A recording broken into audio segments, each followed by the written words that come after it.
প্রিয় দর্শক, সবাইকে শুভেচ্ছা জানিয়ে শুরু করছি আপনাদের প্রিয় অনুষ্ঠান কৃষি কথা কৃষকের গল্প। এই মুহূর্তে যে যেখান থেকে বসে আমার এই অনুষ্ঠান দেখছেন সবাইকে শুভেচ্ছা জানাই আজকের প্রতিবেদনে। প্রিয় দর্শক, আজ আমি আপনাদেরকে নিয়ে আসছি গাজনার বিল। সেটা অবস্থিত পাবনা জেলার সুজানগর উপজেলার মধ্যে ঐতিহাসিক গাজনার বিলে। এখানে এক ভাই, উনি হাঁস পালন করে আসছেন, নতুন উদ্যোক্তা। তিনি হাঁস পালন করে কতটুকু স্বাবলম্বী হতে পারছেন এবং হাঁস পালন করে কতটুকু স্বাবলম্বী হতে পারবেন সেই কথাগুলো শুনবো সেই খামারির কাছ থেকে। বিশেষ করে একটা কথা না বললেই নয়, উনি নতুন একজন উদ্যোক্তা, উনি কার পরামর্শ থেকে হাঁসের খামারটা শুরু করলেন সে কথাগুলো শুনবো তার কাছ থেকে। চলুন আর দেরি না করে শুরু করি আজকের প্রতিবেদন।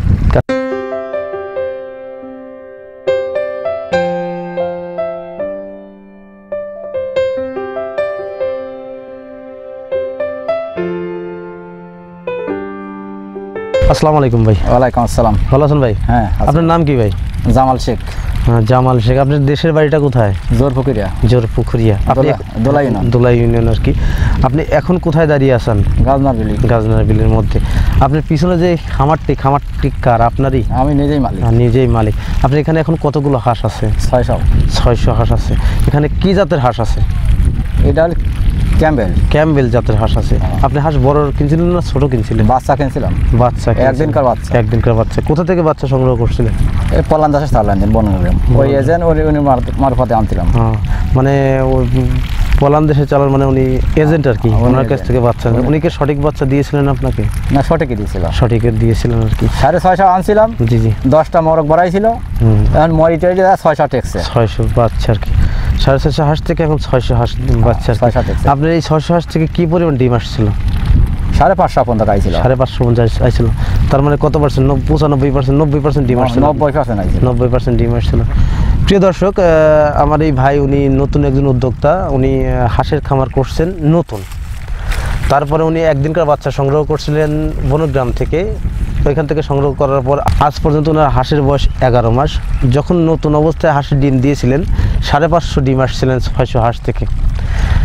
তখন 600 হাঁস থেকে যখন 550 ডিম আসছিলেন, তখন তো আপনার 600 হাঁস থেকে তো 550 ডিম আসছিলেন আর কি, 90% ডিম আসছিলেন। আপনি যখন খামারটি শুরু করছেন, যখন ডিম আপনি আসছে, তখন আপনার মনের ভিতর কি একটা আনন্দ, সেটা আপনি জানতে চাচ্ছি আর কি। আনন্দ সেমন চিন্তা ভাবনা ছিলাম যে নতুন করলাম, মাইরি খাবো না টেক পই, তা আপনার 10 জনের দোয়া আমি টিকে গেছি। এ পর্যন্ত আমার ধরেন যেটা খরচ হয়েছিল, খরচটা উঠে গেছে, 8টা লাভে আছে। 1,03,000 টাকা খরচ হয়েছিল, 8টা লাভে আছে। আসল টাকা উঠে গেছে, 8টা লাভে আছে 11 মাসে। প্রিয় দর্শক, আমার এই ভাই, উনি বলছেন যে আমি হাঁসটা কিনছিলাম, নতুন একজন উদ্যোক্তা, হাঁসটা কিনছিলাম একদিনকার বাচ্চা। সেখান থেকে 6 মাস পরে ওনার হাঁসের ডিম আর কি আসে। তখন থেকে তার 550 ডিম আসছিল। তো ডিম যখন পাইছে খামারি, তখন তার মনে একটা আনন্দ বা উল্লাস, সেটা আমাদের কাছে প্রকাশ করলেন যে তার অনেকটাই ভালো লেগেছে। তো এ পর্যন্ত 3 লাখ টাকার মতো খরচ গেছে এই হাঁসের। উনি বলছেন যে আমার এই 11 মাসে আমি হাঁসের টাকা সব উঠছে, কিন্তু এই হাঁসের এখন যেটা আছে সবই তার লাভ অংশ। তো তারপরেও খামারি কাছে আরও কিছু কথা জিজ্ঞাসা করে, ভাই আপনার হাঁস যে 600 হাঁস, এই হাঁস তো ওনার কাছে আনছিলেন ক্যাম্বেল জাতের হাঁস। তো আপনি তো নতুন উদ্যোক্তা, আপনি তো নতুন করছেন এই খামারটা। আপনি খামার করলেন, কেন করলেন, কীভাবে করলেন, কার পরামর্শতে করলেন? কৃষি কাজ করি, ধরেন আমার এক বাইরে আছে কৃষি অঞ্চলে, এই হাঁসের ডিপার্টমেন্টে চাকরি করে। জি। এখন বর্তমানে উনি কুমিল্লায় আছে। জি। তো অনেক বেড়াবেড়ি কাজ। আপনি গাজনার বিলি বেশ জমি পরি থাকে, আমার নিজেরও স্কিম আছে। জি। মানুষের আছে, আত্মীয় সবারই আছে। জি। তাহলে হাঁসের খামারে উপরি খাওয়ার খায়, কিছু দান টান লাগবেই। হাঁসের খামার করলে একটু উন্নতি আছে। তাহলে আমার মেলা দিন করতেন উদ্যোগ নেই। আমার গ্রামে আর একজনের আছে, কিন্তু লোকজনও নয়, ছাগলও বড় হয় নাই, এই ধরনের উদ্যোগ নেয়নি। তো মনে করলাম সালা, মানে আপনি একা সাহস পাইনি যে লোকজন লাহি ডিম পারবে কি, মারি খাবো। টাইলির বেতন 15,000 টাকা দিলে 20,000 25,000 টাকা মাসে পরে ক্ষতিগ্রস্ত হবো। ছাগল এবার ইন্টার পাস করছে, তো ছাগলও বড় হয়ে গেছে। করলাম যে সালার বহুদিন করে শখ, তাহলে এবার বাচ্চা কিনে এনে শুরু করে দিচ্ছে। প্রিয় দর্শক, ওনার এক আত্মীয় কুমিল্লাতে চাকরি করে, এই ডিপার্টমেন্টেই এই মানে হাঁসের প্রশিক্ষণ বিষয়ে বিভিন্ন পরামর্শ দিয়ে থাকেন। ওনার পরামর্শ দিয়েই উনি হাঁসের খামারটি করছেন আমাদের সেই ঐতিহাসিক গাজনার বিলের মধ্যে। চক, তার মধ্যে পানি এখন তো নেই, তো তারপরে স্ক্রিমে পানি দিচ্ছে ধান লাগানোর জন্য, যার জন্য সে এইখানে হাঁসগুলো রাখছেন আর কি। তো ওনার পরামর্শে হাঁসের খামার করার পরে উনি আসলে স্বাবলম্বী হয়েছে। আচ্ছা, কৃষিকাজের চাইতে হাঁসের খামারটা করা কি লাভবান? পাওয়া যায়? কৃষিকাজের চাইতে 50 বিঘে জমি আর 600 হাঁস সমান সমান আর কি। 50 বিঘে জমি চাষ করি যেটা উন্নতি করবি 600 হাঁস পুষলি পরে তাতে বেশি যদি কোনো মরা জরা কোনো বালা মুসিবত না থাকে টিকে যায় তাহলে 50 বিঘে জমি সমান। প্রিয় দর্শক, খামারি ভাই বললেন যে 600 হাঁস আর 50 বিঘা জমি, মানে 50 বিঘা জমি বলতে জমি না, 50 বিঘা জমি আবাদ করতে যে টাকা আয় হয় তার সাথে 600 হাঁস পালন করে বেশি টাকা আয় হয়। 50 বিঘা জমিতে যে পরিশ্রম দিতে হয় 600 হাঁস পালন করে ততটা পরিশ্রম দিতে হয় না। এদিক দিয়ে অনেকটাই সাশ্রয়ী খামারিরা। তো আপনি কি বলতে চান কৃষিকাজের সাথে থেকে হাঁসের খামার করা 100% লাভবান? কৃষিকাজের সাথে হাঁসের খামার করা লাভ। আচ্ছা, আপনার তো এই অভিজ্ঞতা 11 মাস আর কি হাঁসের, ঠিক আছে। হাঁসের প্রথমত ভ্যাকসিন করতে হয়, কি ভ্যাকসিন করতে হয়? হাঁসের প্রথমে ভ্যাকসিন প্রথম করছিলাম ডাক পেলে, জি জি 2 বার, জি। তারপরে 2 বার কলেরা ভ্যাকসিন দিয়েছি, জি জি আর 2 বার ডাক পেলে দিয়েছি। এই পর্যন্ত আমি 6 বার করেছি। বুঝতে পারছি। আচ্ছা, 6 বার পর্যন্ত করছেন। প্রথম যখন বাচ্চা আনার পরে কয়দিন বয়সে ডাক পেলে এটা ভ্যাকসিনটা করছিলেন? 21 দিন কি 21 দিনে, তারপরে 21 দিনই 45 দিনে, আর করছিলাম 4 মাসে, আর এক করছি 6 মাসে। জি, 21 দিনে যখন প্রথম ডাক পেলেটা করতেন, ডাক কলেটা কতদিন পরে করলেন? 45 দিন পর। 45 দিন ডাক প্লে করছেন, কলেরা করছেন আর কি। 45 দিন পরে ডাক পেলে আবার দিছি। মানে 21 দিনে ডাক প্লে দিয়েছেন, 45 দিনে আবার ডাক প্লে দিয়েছেন, আবার ডাক প্লে, মানে বুস্টার ডোজ দিয়েছেন যাকে বলে। তারপরে কতদিন পর ডাক কলেরা করছেন? ডাক কলেরা করছি 4 মাস পর। যাই হোক, 4 মাস পরে ডাক কলেরা করছেন, 6 মাসে। জি, এই অভিজ্ঞতাটা কোথা থেকে পেলেন আপনি? এটা আপনার ইন্টারনেটটা মোবাইল আছে, জি জি, ছেলে লেখাপড়া করে, মোবাইল ইন্টারনেট চালু করে বিভিন্ন জায়গার পরামর্শ তো ইন্টারনেটে দিয়ে দেয়, হাঁসের ছবি দিয়ে যে এই কয়দিন ডেট, এই কয়দিন ওষুধের মেয়াদ এই কয়দিন থাকে, সেই যে ইন্টারনেট চালু করে দেখি কৃষি অফিসারের মাধ্যমে পরামর্শ নিয়ে ওই পরামর্শে কাজ করছি। প্রিয় দর্শক, সোশ্যাল মিডিয়া এখন যুগটা ডিজিটাল হয়েছে।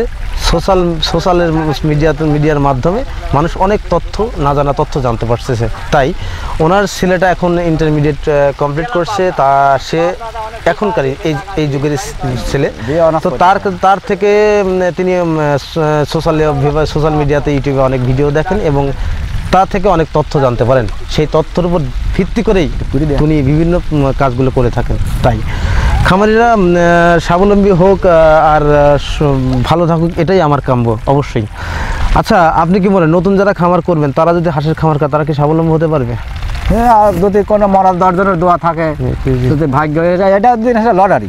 বুঝতে পারছি, লটারি যেরকম ধরেন 10 জন কাটে, 5 জন পায় আর 3 জন মাইর খায়, জিনিসটা এরকম আর কি। আমার সমরি নতুন করে একজন করেছিল, 1600 তুলেছিল, 800 টেকছে, 800 হাঁস মারা গেছে। আমার সমরি একজন 1200 তুলেছিল, আমার সাথে ছিল, তারপর এক বন্ধু তার 600 টেকছে, মানে অর্ধেক টিকছে। আপনার আল্লাহ খুব ভালো রাখছে আপনার। প্রথম অবস্থা ওরা ভ্যাকসিনটা থেকে পছন্দ করছে না। জি জি, তো আমি রাগারাগি করার পরে ভ্যাকসিন দিচ্ছে না, রোগ ধরে গেলে ঠেয়াই ফেলবে না।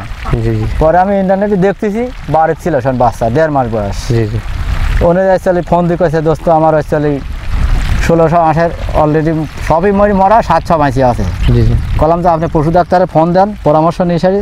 এখন বর্তমান কি করা যায়, শেষ পশু ডাক্তার আসি, শেষে করলে এর কোনো পরামর্শ নাই, শেষে সরাসরি অ্যাকচুয়ালি উনি সরকারের ওষুধ ছিল, উনি ব্যবহার করলো, লাস্টে 700 টিকছিল। ওই হাঁসটা মাইসি আছে, ওনারা অ্যাকচুয়ালি গাব বিলের মধ্যে আছে। আচ্ছা, আপনার তো হাঁস 90% ডিম দিচ্ছে। যাই হোক, আপনার এই যে হাঁস এই বিলের মধ্যে রাখার কারণটা কি? বিলের মধ্যে এইখানে রাখার কারণ হচ্ছে ধরেন হাঁস তো মাটিলে পোষা যায় না, অনেক জমি লাগে, ফাঁকা মাঠ লাগে। ধরেন আমরা এই ইরিদানে পানি দিচ্ছেন, খাওয়াবো, তারপরে পুষ্কুনি লাগবো, ধান যখন একাতায় নেওয়া যাবে, ধানের ভিতরে হাঁস ছাড়িয়ে দিলে খাদ্যটা কম লাগে, তাহলে উন্নতিটা বেশি হয়। বুঝতে পারছি। প্রিয় দর্শক, খামারি ভাই বললেন যে হাঁসের খামার করতে গেলে অনেক পরামর্শ বা অনেক বুদ্ধি খাটাতে হয়। তার বুদ্ধিটা হচ্ছে এখন উনি এখানে রাখছেন, বিলে তো রাখার নিয়ম ফাঁকা অবস্থায়, সেক্ষেত্রে হাঁসের লাভবান বেশি হওয়া যায়। আর দ্বিতীয় কথা হচ্ছে উনি আবদ্ধ অবস্থায় হাঁস পালন করেন, উনি পক্ষপাতী না, কেননা কারণ আবদ্ধ অবস্থায় হাঁস পালন করলে লাভবানটা কম হওয়া যায়, সে হাঁস টেকেও না আর কি। এই যে হাঁসের এখন এইখানে কি খাচ্ছে হাঁস? আপনার শামুক খাচ্ছে, শামুক পোহা মাটি এইখানে খাচ্ছে। হাঁসের খাবার দেন কয় বেলা? সকালে দেই, সকালবেলা দেই, আমার দিন 2 মণ করে ধান লাগে। সকালবেলা ধরেন 36 দেই, আর বিকালবেলা দিই আবার 2 মণ করে ধান ডেলি লাগে। প্রতিদিন 550 ডিম পাইলে আপনি কত টাকা ডিম বিক্রি করেন? আমি 1100 টাকা সহ বেশি। 1100 টাকা সহ, তার মানে আপনি 6000 টাকার মতো ডিম বেচেন প্রতিদিন আর কি। প্রিয় দর্শক, আমার এই খামারি ভাই প্রতিদিন 650 হাঁস থেকে 6000 টাকা ডিমই বিক্রি করে থাকেন পার ডে। তো সেই মিলিয়ে কৃষিকাজের সাথে উনি যথেষ্ট ভালো আছেন বা খুব সুখের দিন যাপন করছেন এই খামারি ভাই। আচ্ছা, হাঁসের তো খাবার প্রধানত কী কী খাবার দিলে বেশি ভালো হয় বা ডিম বেশি আসে আর কি বিষয়ে জানতে চাচ্ছি। ধান খাওয়ালে পরেও ডিম আসে, আবার গম হয় তাহলে হাফ ভাঙা করে দিলে পরেও ডিম আসে। এগুলি আপনারা কী খাওয়ান আর কি? আমি বর্তমান ধান খাওয়াই, ওষুধ খাওয়াই। প্রত্যেকদিন আমরা তাহলে আঁশ খামারে দিয়ে সারি, যে জায়গায় রাখি খোপে দিয়ে সারি, পানির সাথে ওষুধগুলো দেই। খালি ওষুধ দিয়ে থাকেন? আমি বর্তমানে দিয়ে গেলে সাইপেন পাউডার দেই, আর একটা আছে আপনার হচ্ছে বঙ্গবল বেটা আছে, এটা ঠান্ডার ওষুধ, ওইটি শীতের সময় ওইটি খাওয়া। প্রতিদিন এটা দিয়ে থাকেন? প্রতিদিন। এতে আপনার মানে রোগ হওয়ার সম্ভাবনা কমে যায়। ডিম বৃদ্ধি করার জন্য কি কি খাবার ব্যবহার করে থাকেন আপনারা? ডিম বৃদ্ধি করার জন্য আসলে ভিটামিন জাতীয় ওটা আসলে আপনার ওষুধটার নাম আসলে বঙ্গবন্ধু বেটো খাওয়াই, আটা আছে স্কোয়ার ওষুধ জিং জিং জিং জিং জিং একটু কমে গেলে পারে, জিং আর ওই বঙ্গবন্ধু বেট ওইটি খাওয়ালে পারে, দুইটি মিক্সার দিয়ে খাওয়ালে পারে, ডিমটা ঠিক থাকে, ডিমটা কমে না। যাকে এই পরামর্শ কোথা থেকে পাইছেন আপনি?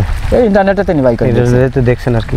প্রিয় দর্শক, আমার এই খামারি ভাই উনি সোশ্যাল মিডিয়া নেট থেকে বা ইউটিউব থেকে দেখে উনি বিভিন্ন পরামর্শ গ্রহণ করে থাকেন বা হাঁসের পরামর্শ দিয়ে থাকেন। তাই ওনার কাছ থেকে উনি যেভাবে হাঁস পালন করেন, আপনারা যদি এভাবে হাঁস পালন করে থাকেন অবশ্যই লাভবান হতে পারবেন আমার জানা মতে। আমরা হাঁসের তো 90% ডিম দিচ্ছি। হাঁসের প্রধানত খাবার ধান, গম এবং ভুট্টা, শামুক। হ্যাঁ, হাঁসের যখন ডিম কমে যায় সেক্ষেত্রে আপনারা কি ব্যবহার করে থাকেন?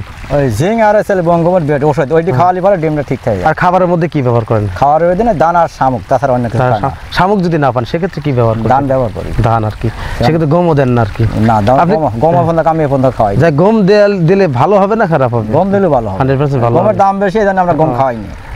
প্রিয় দর্শক, খামারি ভাই বললেন যে হাঁসের ডিম বাড়ানোর পদ্ধতি সেটা হচ্ছে দুটো মেডিসিন ব্যবহার করে থাকেন এবং তাছাড়া ধান এবং শামুক খাওয়াই থাকেন। খামারি বললেন যে হাঁসের ডিম বৃদ্ধি করার কয়েকটা উপায় আছে, সেটা হচ্ছে ওই ওষুধটা ব্যবহার করতে হবে এবং এই হাঁসের আপনার শামুকের পাশাপাশি যদি আপনি গম খাওয়ান সেক্ষেত্রে ডিম বৃদ্ধি পাবে। কেন? কারণ গম একটি ভারী খাবার এবং তাতে প্রচুর পরিমাণ পুষ্টি থাকে, যার দরুন হাঁসের পুষ্টির অভাব হয় না। তাই হাঁসের এই পুষ্টি দূর করে রাখলে অবশ্যই আপনি ডিম বেশি পাবেন এবং লাভবান বেশি হতে পারবেন। তো প্রিয় দর্শক, অনেক কথা বললাম, ভালো থাকেন, সুস্থ থাকেন, আল্লাহ হাফেজ।